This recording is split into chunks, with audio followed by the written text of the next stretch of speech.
네, 오늘 거룩한 주일 아침 우리 부활하신 주님을 믿음의 눈으로 믿고 또 마음으로 부활의 소망을 담아내면서 오늘 예배의 자리에 오신 우리 사랑하는 그린빌 가족들에게 주님의 평안이 언제나 강같이 흘러 넘치시기를 간절히 기원합니다. 부활은 끝이 아니라 시작이다. 오늘 두 번째로 우리가 살펴볼 인물은 도마입니다. 우리는 익숙한 어떤 이름을 들으면 그 즉시 그 사람의 어떤 이미지가 동시에 떠오릅니다. 예를 들어 가룟 유다 하면 어떤 이미지가 떠오르세요? 쉽게 말하면 배신자 이렇게 떠오르죠. 빌라도 하면 어떤 이미지가 떠오르십니까? 예수님을 십자가에 못 박은 비겁한 그런 이미지가 떠오릅니다. 도마 그러면 어떤 이미지가 떠오르십니까? 도마 그러면 의심이라고 하는 단어가 떠오릅니다. 거의 조건 반사적으로 나오는 반응입니다. 그러나 세상에 어떠한 것도 어떤 사람도 그렇게 하나의 이미지로만 설명할 수는 없습니다. 세상은 복잡하고 사람도 복잡합니다. 우리가 악인이라고 이렇게 규정 짓는 사람도 선한 구석이 있기 마련이고 또 참 좋은 사람이라고 믿는 이들에게도 악한 구석들이 있습니다. 그렇게 우리는 너무 쉽게 함부로 한 사람을 판단하고 이렇게 규정하면 안 됩니다. 거룩한 것과 속된 것, 선과 악의 경계에서는 사실 모호하기 이를 데 없습니다.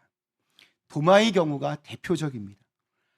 그런데 우리는 실제로 도마에 대해서 아는 것이 별로 없습니다. 마태복음과 마가복음, 누가복음에는 도마라는 사람이 12제자 중에 하나였다.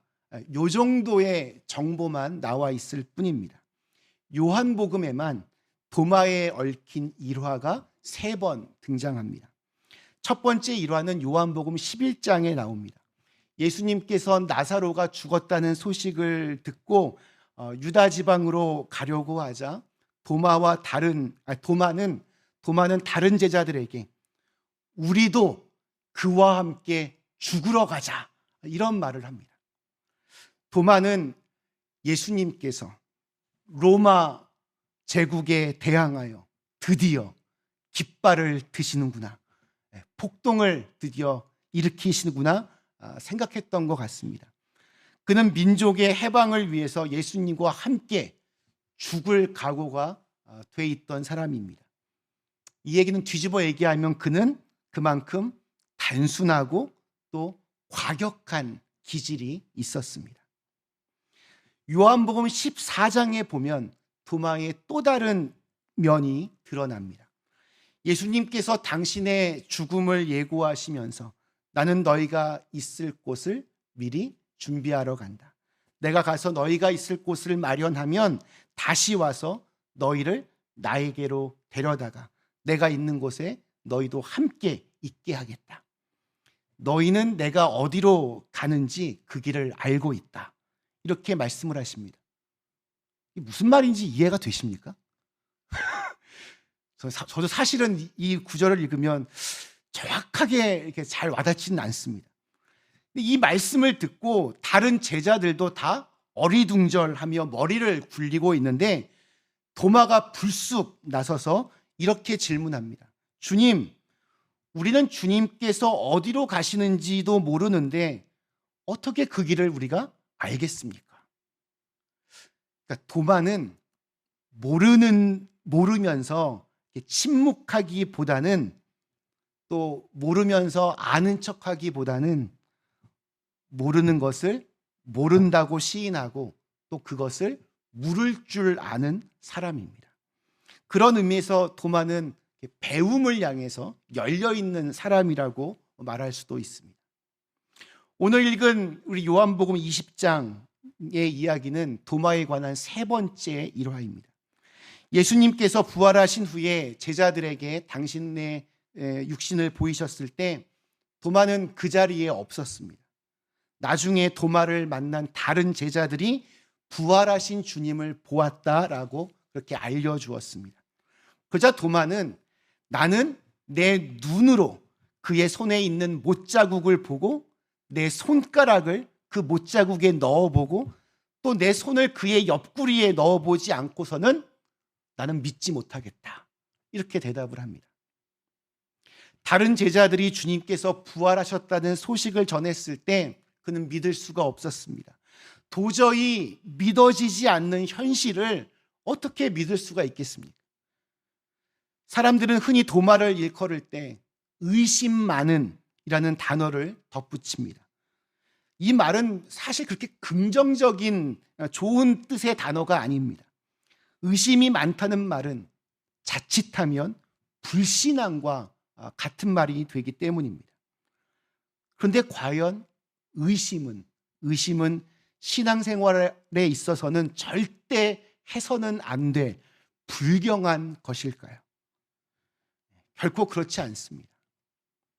의심 없는 확신, 맹목적인 신앙처럼 위험한 것이 없습니다. 자기 확신이 강한 사람들은 남의 말에 귀를 잘 기울이지 않습니다. 그들은 자기와 생각이 다른 사람을 인정하려 들지 않습니다.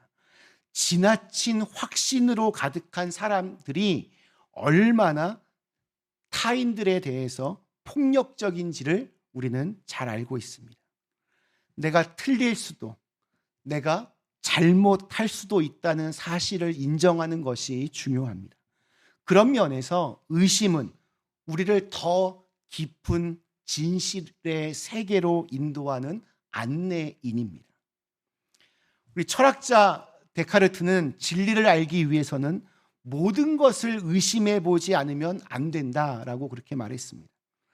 보지 않고는 믿을 수 없다는 도마의 태도가 비난받아야 할 이유는 어디에도 없습니다. 의심의 숲을 통과하지 않는 한 뭔가를 깊이 이해할 수는 없습니다. 삶은, 인생은 모호합니다. 빛과 어둠, 성과 속, 선과 악이 뒤엉켜 있습니다. 그렇기 때문에 누구도 삶에 대한 분명한 해답을 가지고 있지 않습니다. 어제 옳은 것이 오늘도 옳은 것이 아닙니다.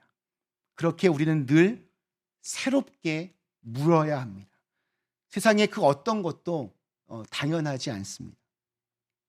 물론 자기가 직접 봐야, 직접 만져야, 자기의 오감으로 경험해 보지 않으면 믿을 수 없다는 도마의 태도가 아주 훌륭하고 이상적이다라는 말은 아닙니다.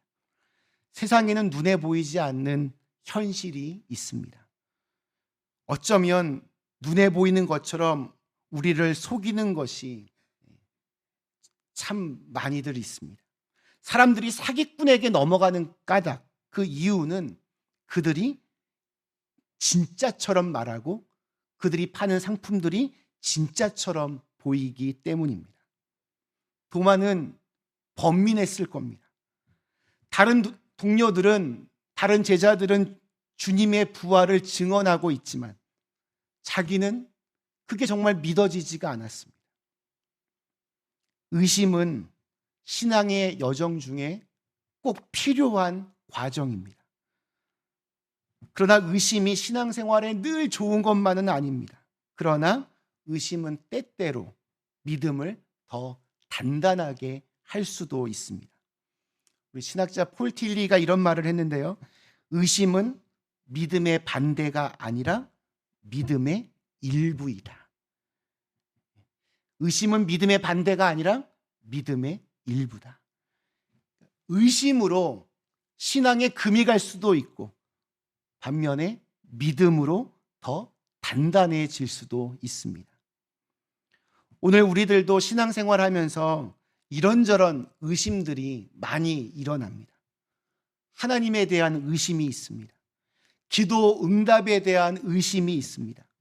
자연 법칙을 파괴하신 예수님의 부활 사건에 대한 의심이 듭니다. 힘든 일을 당하면 하나님에 대한 의심의 수치가 계속해서 올라갑니다. 도대체 이게 뭔가 의심합니다.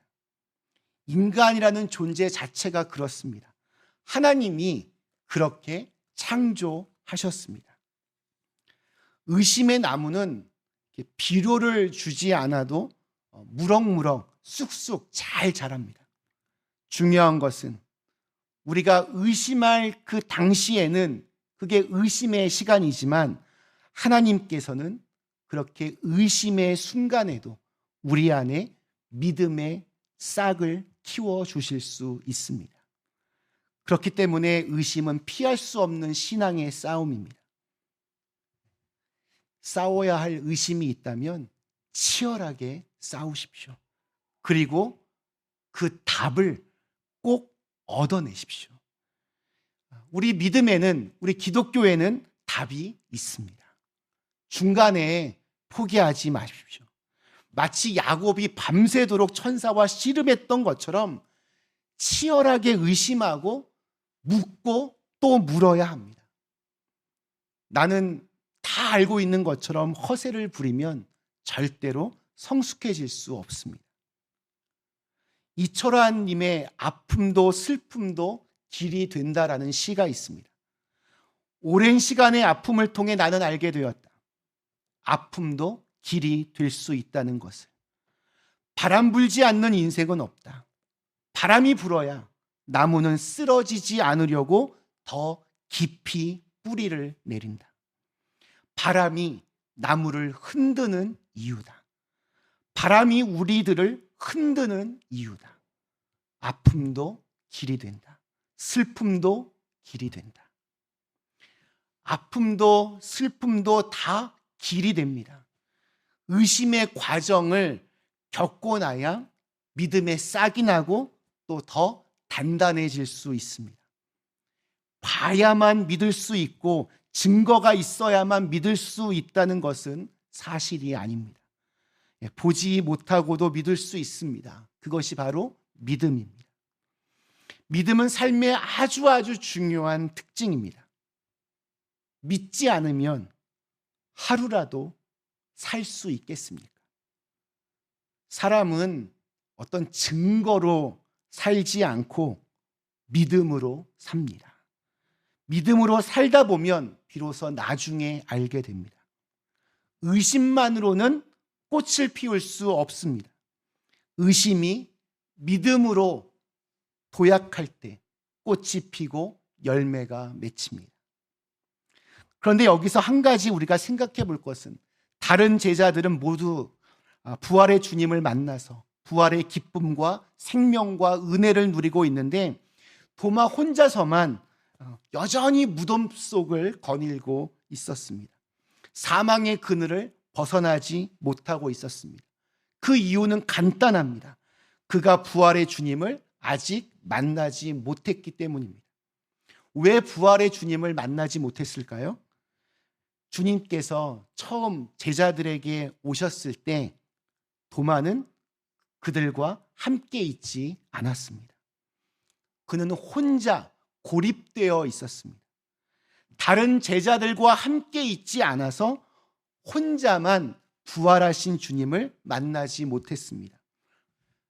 우리 믿음의 지체들과 함께하는 것, 은혜의 자리에 함께 있는 것이 얼마나 중요한 것인지를 실감하게 됩니다. 활활 타오르는 불 속에서는 강한 쇠도 그게 달궈져서 녹아내리지만 벌겋게 달궈진 쇠도 그냥 바닥에 홀로 두면 금방 식어버립니다.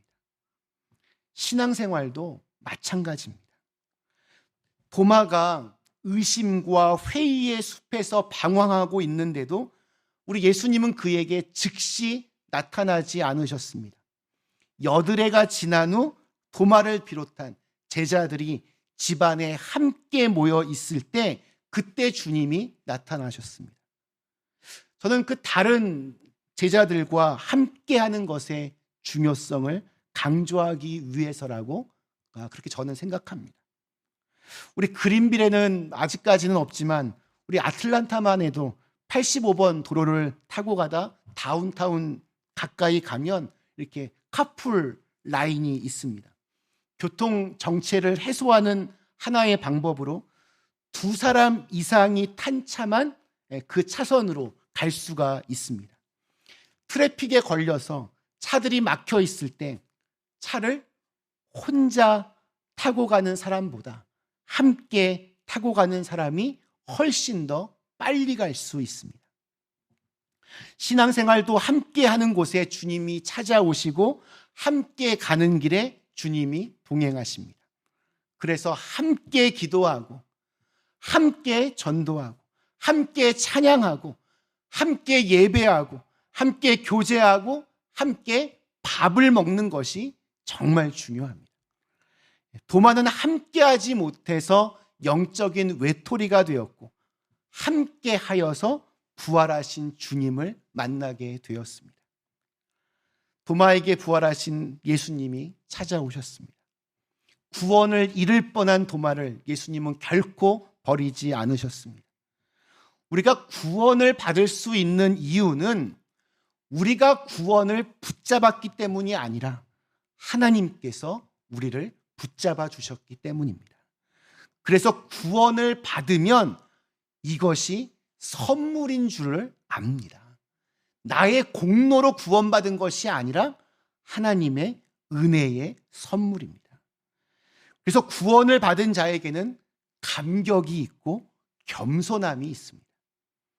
도마가 제자들과 함께 있을 때 예수님이 오셔서 너희에게 평강이 있을지어다 인사하시고 한 사람에게 초점을 맞추십니다. 그 사람은 바로 도마였습니다. 또한 오늘 이곳에 있는 바로 저와 여러분일 것입니다. 그리고는 이렇게 말씀하십니다. 네 손가락을 이리 내밀어 내 손을 보고 네 손을 내밀어 내 옆구리에 넣어보라. 그리하여 믿음 없는 자가 되지 말고 믿는 자가 되라. 저는 이 부분에서 아주 놀라운 예수님의 모습을 봅니다. 예수님은 야단치지 않으셨습니다. 예수님은 도마에게 친절하게 대하시며 격려해 주셨습니다. 그리고 이 일이 있은 후에 도마는 무너지기 시작했습니다. 저는 오늘 여러분이 하나님의 사랑 앞에 무너지기를 기도합니다. 예수님은 저와 여러분의 죄를 기억하지 않으십니다. 과거를 묻지도 따지지도 않으십니다. 땅에 묻고 용서하시고는 없는 것 같이 하십니다. 부활하신 예수님은 못자국과 창자국이 뚜렷한 당신의 손과 옆구리를 도마에게 보여주시면서 당신이 과연 부활하신 주님인지 아닌지 도마로 하여금 직접 손으로 확인해 보라고 하셨습니다. 여기서 중요한 것은 도마나 예수님이나 부활의 증거를 예수님의 얼굴이나 옷이나 혹은 말이 아니라 예수님께서 당하신 고난의 흔적에서 찾았다는 겁니다. 예수님께서 도마에게 확인시켜 주신 것은 고난의 상처, 아픔의 흔적이었습니다. 그때 도마가 예수님의 상처를 정말로 손으로 이렇게 만져보고 그 구멍 안으로 손가락을 집어 넣었을까요? 성경에 보면 그런 기록은 없습니다. 28절이 이렇게 증언합니다. 도마가 대답하여 이르되 나의 주님이시오 나의 하나님이시니이다. 우리가 읽은 성경에는 나의 주님이시오 나의 하나님이십니다라고 서술형으로 이렇게 번역이 되었지만 원문은 서술형이 아니라 감탄형으로 기록되었습니다. 도마는 예수님의 그 상처 자국을 보는 순간 감탄을 터뜨리며 말합니다. 아, 나의 주님, 나의 하나님. 우리 서진이 같은 아이는 한마디로 얘기하면 오 마이 갓 이렇게 할 것 같습니다. 새삼스럽게 예수님의 못자국을 굳이 만져보고 옆구리에 손을 굳이 넣어볼 필요가 없었습니다.